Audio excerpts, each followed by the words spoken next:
Ahora vamos a continuar con el examen físico en el contexto de la no urgencia. El mismo debe tener una progresión sistemática y debe ser completo. Se sugiere comenzar desde cefálico hacia caudal. Es importante generar un ambiente de privacidad, explicar y pedir permiso antes de realizarlo, tanto a los padres como a los pacientes. Deben tomarse el tiempo necesario para revisar de manera detallada y se sugiere que el paciente se encuentre con la menor ropa posible para poder prestar atención a los detalles. Es importante generar un ambiente cálido y sobre todo en lactantes se sugiere iniciar el examen cardiovascular en los brazos de sus padres. Para comenzar con la cabeza, debemos evaluar la forma, la presencia de las fontanelas si las mismas se encuentran abiertas o cerradas. Con respecto al ocular, podemos evaluar el reflejo rojo, la alineación de las pupilas, si las mismas se encuentran reactivas o no, los movimientos oculares e incluso la agudeza visual. Con respecto a las orejas, evaluar el pabellón auricular si presenta alguna deformidad, la otoscopía, y en el caso de la boca es importante evaluar tanto el paladar, la visión del paladar como la palpación del paladar, la integridad de las mucosas si presenta alguna lesión o no, las fauces si las mismas se encuentran eritematosas, e incluso el estado de dentición. Con respecto al cuello, es importante evaluar la motilidad activa y pasiva, su musculatura, si existen presencia de adenopatías y en qué rango, y en caso de neonatos es importante la palpación de las clavículas. Con respecto a las pieles y las paneras, es importante evaluar el estado de hidratación, ver si se encuentran normohidratadas o no, la coloración, si se encuentran pálidas o normocoloreadas, e incluso buscar posibles lesiones. Con respecto a la otoscopía, lo que van a poder ver es que dependiendo de la edad es cómo vamos a realizar el examen. En los niños más pequeños, lo que se sugiere es la ayuda del acompañante que se encuentre con él para poder realizarlo de la manera correcta. En la foto que se encuentra hacia la izquierda, hacia superior, vemos la técnica que vamos a utilizar para poder sostener al paciente y poder evaluar el oído de manera correcta.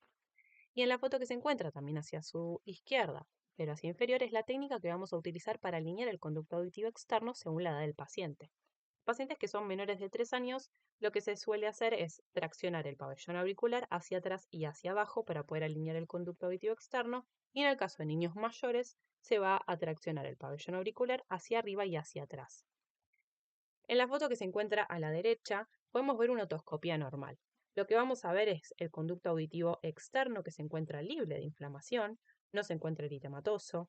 Podemos evaluar algo de serum, en este caso no, pero si se presenta también es normal. Y la membrana timpánica se encuentra de un color gris perlado brillante que nos permite evaluar el triángulo luminoso. En el caso de la imagen que se encuentra por debajo, lo que podemos evidenciar es un conducto auditivo externo eritematoso con una membrana timpánica abombada y eritematosa y no se puede evaluar el triángulo luminoso. Eso nos habla de una otoscopia patológica. El examen pulmonar va a constar de 4 etapas. Vamos a comenzar con la inspección, en la que vamos a valorar la forma y el tipo de tórax, si presenta simetrías, podemos evaluar la frecuencia respiratoria, el ritmo o incluso si presenta tiraje, es decir, si presenta la utilización de músculos accesorios que nos van a hablar de dificultad respiratoria. Con respecto a la palpación, podemos palpar las costillas para ver si existe alguna alteración, incluso las vibraciones del mismo. Con respecto a la percusión, vamos a evaluar si hay sonoridad disminuida o aumentada. Y con respecto a la auscultación, vamos a evaluar si existe el murmullo vesicular y este se encuentra conservado, si hay expiración prolongada o si hay ruidos respiratorios agregados. Dentro de estos ruidos respiratorios agregados pueden ser estertores discontinuos o continuos. Dentro de los discontinuos se encuentran los crepitantes y los subcrepitantes, y dentro de los continuos los roncus y las sibilancias. Dentro de estos ruidos también hay algunos que nos hacen pensar que son más de vía aérea superior, que son el estridor, el ronquido, el quejido, y después los que nos hablan de vía aérea inferior van a ser la presencia de sibilancias, subcrepitantes, crepitantes o incluso roncus.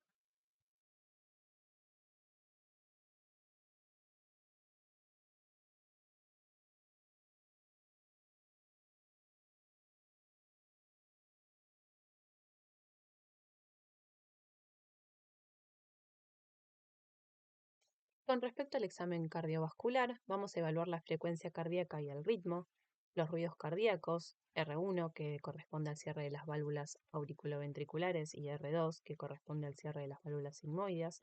Es importante auscultación en los 4 focos. en el foco aórtico, el pulmonar, el tricuspidio y el foco mitral. Puede haber presencia de ruidos accesorios, como clics sistólicos de eyección o diastólicos de apertura, que en general suelen ser patológicos, o incluso la presencia de soplos. Cuando evaluamos la presencia de un soplo es importante saber su intensidad, la cronología del mismo, si es sistólico o diastólico, la localización, en dónde se oculta con mayor intensidad, la transmisión del mismo, e incluso tener en cuenta que en pediatría algunos pueden ser funcionales e inocentes o incluso implicar alguna patología. Con respecto a la perfusión, es importante la palpación de los pulsos periféricos, evaluar la simetría de los mismos y también el relleno capilar, que tiene que ser menor a 2 segundos. Acá les dejamos dos tablas, una con la clasificación de los soplos según su intensidad, que como pueden evaluar van del grado 1 hasta el grado 6, y la otra tabla que son las características de los soplos inocentes. Estos suelen tener una escasa intensidad, pueden ir del grado 1 hasta el grado 3, suelen ser de corta duración, generalmente protomesosistólicos, no suelen irradiar, no tienen frémito, su localización topográfica es difícil, no está bien definida, suelen variar con la postura, el ejercicio o incluso en el momento de la exploración, son más frecuentes en niños, por eso es importante pensarlos. Pueden estar asociados a taquicardia y deformidades torácicas.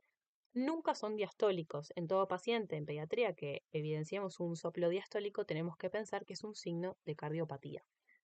Y del lado derecho les voy a mostrar dos videos, que es con respecto a la perfusión, ¿sí? El relleno capilar. Van a ver que en este primer video se puede evidenciar un relleno capilar mayor a 2 segundos. Eso, 7. Sí, 7 gracias. Este paciente se encontraba inestable, se le realizó la reposición de los puntos protegidos y se lo estabilizó. Y van a ver en este segundo video que el relleno No, te zafás. y normalizó.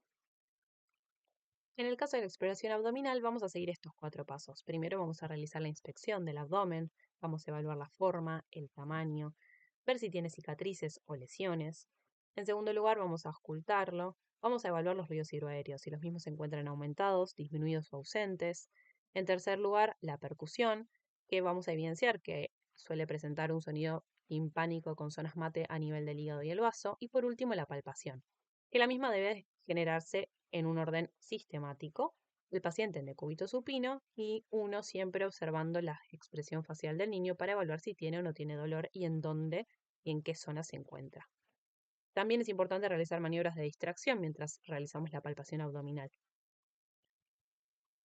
Con respecto al examen neurológico, es importante evaluar el nivel de conciencia, el grado de atención del paciente, también se puede evaluar la marcha, se puede pedir al paciente que camine dentro del consultorio, evaluar el tono, los reflejos osteotendinosos, la sensibilidad del paciente e incluso valorar los pares craneales. En caso de sospechar que el paciente tenga algún daño neurológico o su nivel de conciencia no sea normal, tenemos la escala de Glasgow que va a tener distintos aspectos que evalúa, como la apertura de los ojos, la respuesta motora, la respuesta verbal, y según el valor que nos dé, nos habla del daño neurológico que tenga el paciente. Con respecto al examen osteoarticular, es importante evaluar la motilidad tanto activa como pasiva de las articulaciones, hacer una comparación bilateral de las articulaciones e incluso evaluar si hay tumoraciones, si hay dolor o limitación al movimiento producto del dolor. Con respecto al examen linfoganglionar anormal, lo vamos a considerar a todo ganglio mayor a 1 centímetro en las zonas cervicales y axilares, mayor a 1,5 centímetros en las zonas inguinales y mayor a 0,5 centímetros en las zonas epitrocleares. Los ganglios que son palpables y siempre van a ser considerados patológicos en las zonas de la región supraclavicular, retroauricular, poplitea o ilíaca. Es importante realizar la evaluación de los genitales. Para esto hay que pedir permiso y explicar a los pacientes qué es lo que vamos a realizar y se suele dejar para lo último del examen físico. Es importante que en los pacientes que son prepúberes evaluar la escala de Tanner para poder evidenciar en qué etapa del desarrollo se encuentran. Otra parte importante del examen físico es la antropometría. Hay que tener en cuenta que hasta los 2 años se van a presentar a los pacientes con la edad gestacional corregida, que la misma se va a calcular teniendo en cuenta las 40 semanas totales del embarazo menos la edad gestacional del nacimiento. Vamos a pesar y tallar a los pacientes, percentilándolos en las tablas que le corresponden tanto al sexo como a su edad. En caso de que las mismas se encuentren por debajo del percentilo 3 o por encima del percentilo 97, es necesario calcular el puntaje Z. También vamos a calcular el índice de masa corporal, que la fórmula era el peso sobre la talla al cuadrado. Y por último, el perímetro cefálico, que lo vamos a medir hasta los 2 años. Vamos a necesitar una cinta métrica que la vamos a colocar por encima de las cejas, las orejas y la parte más prominente de la parte posterior de la cabeza. Todos estos parámetros tienen sus tablas para ser percentilados según la edad y el sexo del paciente. Otra cosa que tienen que tener en cuenta, que es muy importante, es que existen tablas especiales para pacientes que tengan síndrome de Down, síndrome de Turner, acondroplasia o una encefalopatía crónica no evolutiva. Otra cosa importante a evaluar en las consultas es el neurodesarrollo. Este es un tema que no vamos a tratar en esta clase, ya que tiene su clase aparte, pero para cerrar, tener en cuenta que en las consultas no solamente vamos a enfocarnos en el examen físico que les estuve comentando previamente. Hay que tener en cuenta también los antecedentes de salud de los pacientes, el estado de inmunización, las pesquisas, el FEI, las autoemisiones, el fondo de ojo, también el tipo de alimentación que presenta el paciente, evaluar la dinámica familiar y los hábitos, obviamente también hacer prevención de lesiones y la suplementación vitamínica en caso de ser requerido.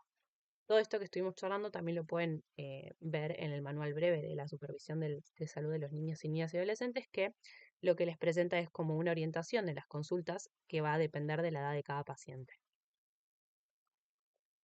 Esperamos que esta clase les haya sido útil. Saben que ante cualquier duda que tengan nos pueden preguntar. Muchas gracias por su atención.